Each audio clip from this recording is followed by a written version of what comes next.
စောစောကအဆက်ပေါ့အဆက်ကဘယ်လိုဆက်ချင်တာကျွန်တော်တို့မြန်မာတိုင်းရင်းသားမြန်မာတောင်သူကရံပန်ရံကာမှာလိမ့်စေးနဲ့တောက်စေးနဲ့အလွဲအမှားလေးဖြစ်တတ်တယ်ပေါ့ခေါင်းလူရမယ်ဆေးကိုခြေထောက်လူကျင်ကြတယ်ခြေထောက်လူရမယ်ဆေးကိုခေါင်းလူပြစ်တယ်ပေါ့အဲ့တော့လူစေးလိမ့်စေးတွေကနည်းနည်းစားစေးနဲ့ထိုးစေးတွေနဲ့လွဲတတ်တယ်ပေါ့ဘယ်လိုလွဲတော့ဆိုတော့ကျွန်တော်တို့ကပဲဒီစိမ့်ပဲဖြစ်ဖြစ်မတ်ပဲဖြစ်ဖြစ်စဘာပဲဖြစ်ဖြစ်ဘယ်သီးနိုင်ရဲ့ဘယ်မျိုးစီပဲဖြစ်ဖြစ်ကျွန်တော်တို့ကဘဒုလေကဘလောက်ထီအောင်အထွက်တိုးတယ်ဘလောက်ထီအောင်ထွက်တယ်လို့ကြားရင်မျိုးစီအောင်အောင်မြင်မြင်တင်းတင်းရင်ရင်လှလှပပ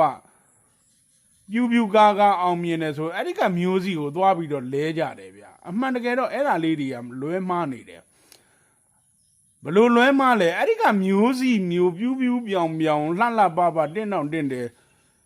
ဖြစ်အောင်လုပ်တယ်ဆိုတဲ့မြေရဲ့စွိုင်းပေါ့သူ့ရဲ့မြေကြီးရဲ့အာဟာရဂုဏ်သတ္တိဘလောက်ထီအောင်ကောင်းလဲအဲ့လိုကောင်းတယ်ဆိုရင်စွန့်စွန့်ကားကားပြူပြောင်းနေအောင်ဖြစ်ပါတယ်အဲ့တော့သူမြေပြင်တယ်လို့သူမြေမှာဘလောက်ထီအောင်ဂုဏ်သတ္တိတွေ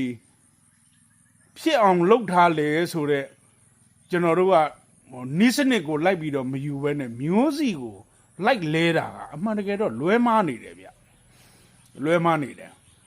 အဲ့တော့ဘာတွေဖြစ်တော့ငါသူများပိုးစေးဆိုရင်လည်းငါသူပိုးစေးကိုက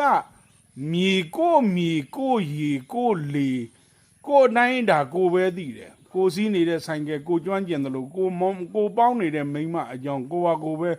ကျွမ်းကျင်နိုင်နေသိရမယ်ကိုလုံနေတဲ့မြေအတန်းအစားဘာကြောင့်မို့လို့ယောဂထူတာလဲဘာကြောင့်မို့လို့ပိုးတွေနင်းကန်ကြတာလဲဘာကြောင့်မို့လို့အထွက်မတိုးတော့တာလဲဆိုတဲ့အရာကိုအကြောင်းကိုကောင်းကောင်းလေးနားမလဲတဲ့အတွက်ကြောင့်အကျိုးကို